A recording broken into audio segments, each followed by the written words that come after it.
Director साहब माननीय OP Bharti जी और विधायक जी, जो ये भारी संख्या पर यहाँ पर हमारी माताएं बहनें दिख रही हैं, मैं आप सभी को बहुत बहुत धन्यवाद करता हूँ कि आप सभी इस खराब मौसम में भी हमारी बातों को सुनने के लिए यहाँ पर एकत्रित हुए हैं। बाबा साहब के ये देन है, हमारे महापुरुषों की देन है कि आज हम शिक्षित हो पा रहे हैं, इस खुले वातावरण में आजाद हवा में सांस ले पा रहे हैं और प्रतिनिधित्व कर पा रहे हैं। उन्हीं का ये दिया हुआ है कि आज एक दलित समाज का बेटा, एक दलित का बेटा आपके वोटों के अधिकार से आपके सामने विधायक के रूप में अपनी बातें बोलने का काम कर रहा है। हमें ये समझना होगा कि अगर संविधान कमजोर होगा तो सबसे पहले गरीबों की आवाज कमजोर होगी। अगर आरक्षण कमजोर होगा तो सबसे पहले हमारे नौजवानों का भविष्य कमजोर होगा। अगर सामाजिक न्याय कमजोर होगा तो हमारे लोगों का, दलितों का, पीड़ित के परिवारों का लगातार जैसे हनन होता आ रहा है उसी प्रकार से पूरे प्रदेश भर में हनन होता रहेगा। ये मुद्दा आपका और हमारा है कि कैसे हम अपने नौजवानों के लिए, आने वाली पीढ़ी के लिए, अपने दलित बस्तियों के लिए, अपने लोगों के लिए एक कैसा आने वाला वातावरण को हम महत्व दे रहे हैं। इसमें हम सभी का संघर्ष लगेगा क्योंकि मौजूदा हालात हम सभी जान रहे हैं। हमारा संविधान जो लगातार उसका हनन होता आ रहा है, आप लगातार सुनते होंगे कि कैसे सरकार थोड़ी थोड़ी चीजें बदल कर, उलट फेर कर हमारे संविधान को बदलने का काम कर रही है। लेकिन 2024 के चुनाव में, लोकसभा के चुनाव में जब पीडीए का ये नारा आया तो हमारे अम्बेडकर वादियों ने भी दिखा दिया कि कैसे हम सब मिलकर लगातार संविधान की सुरक्षा करते हैं और समाजवादी पार्टी को उत्तर प्रदेश में बहुमत से वोट देकर सबसे ज्यादा सीट जिताने का भी काम किया था। समाजवादी पार्टी में जब शिक्षा को बढ़ावा देना था तो हमारे माननीय राष्ट्रीय अध्यक्ष जी ने 18 लाख लैपटॉप बंटवाने का काम कर दिया था, तमाम यूनिवर्सिटियां बनाने का काम किया था।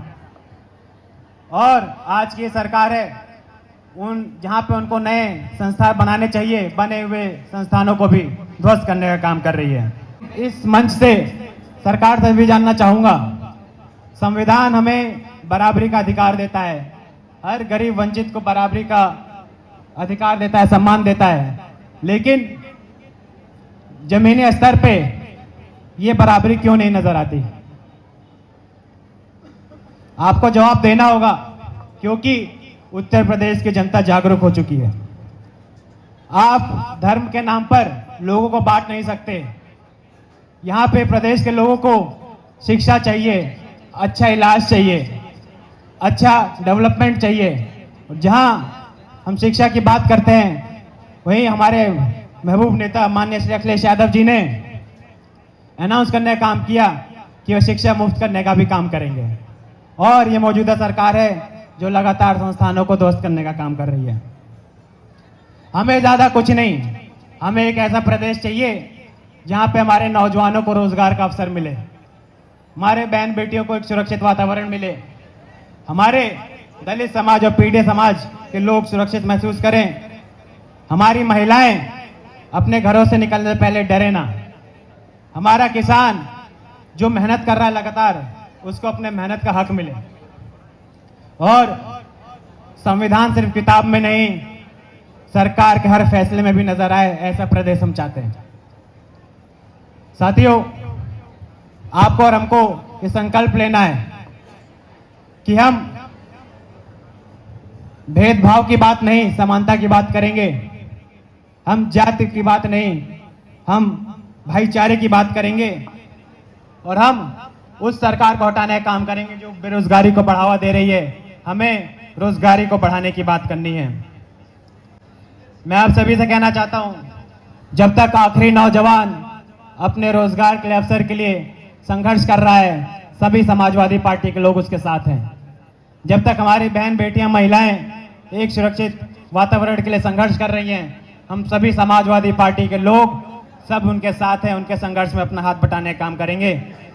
और जब तक हमारे वंचित परिवारों को उनका हक, उनका सम्मान हम वापस नहीं देंगे, तब तक ये संघर्ष हम लगातार करते रहेंगे। आज सैदपुर की इस धरती से पूरे प्रदेश में एक ऊर्जा फैलाने का काम करेगा और आज जो यहाँ से हवा चलेगी वो यकीनन पूरे प्रदेश भर में एक लहर बनकर सभी अम्बेडकरवादियों को, पीडीए के सभी साथियों को जागरूक करने का काम करेगी। हमें ये समझना होगा, अगर बाबा साहब ने हमें अधिकार नहीं दिया था, भाषण से हट के आज आप और हम इस लायक नहीं हुए होते कि हम अपने बातों को कह पाते। इसीलिए हमें संकल्प लेना होगा और हमें जो हमारे नेता माननीय श्री अखिलेश यादव जी जो लगातार पीढ़ी की आवाज़ मजबूत करने का काम कर रहे हैं, और हमारा भी अधिकार बनता है, हमारा भी कर्तव्य बनता है कि हम सभी लोग मिलकर उनको वोट देकर उनके कंधों को और मजबूत करने का काम करें, तभी कहीं ना कहीं आपको और हमारा परिवार आगे बढ़ पाएगा। बाबा साहब ने कहा था कि जो शिक्षित होगा वही संघर्ष कर पाएगा और वही सफल हो पाएगा।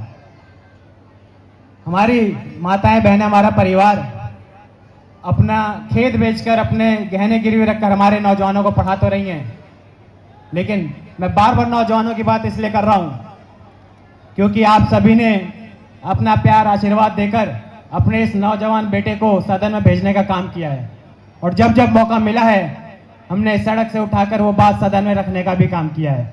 चाहे बात हमारे नौजवानों की हो, हमारी माताओं की हो, हमारे बहनों की हो और क्षेत्र के विकास की हो, हमने लगातार अपनी आवाज़ को सदन में उठाने का काम किया है। अंत में मैं यही कहना चाहूँगा कि आइए हम सब संकल्प लेते हैं कि हम संविधान को बचाने का काम करेंगे, हम आरक्षण को बचाने का काम करेंगे, हम सामाजिक न्याय को बचाने का काम करेंगे, और हम नौजवानों के भविष्य के लिए और अपने आने वाले पीढ़ी के लिए आखिरी सांस तक संघर्ष करते रहेंगे। बहुत बहुत धन्यवाद साथियों, आप सभी यहाँ पर जो इतनी भारी मात्रा में संख्या में एकत्रित हुए हैं।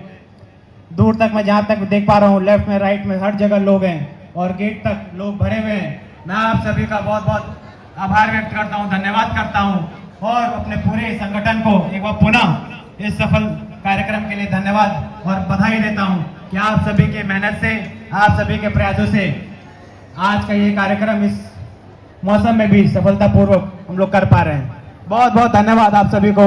जय भीम, जय समाजवाद।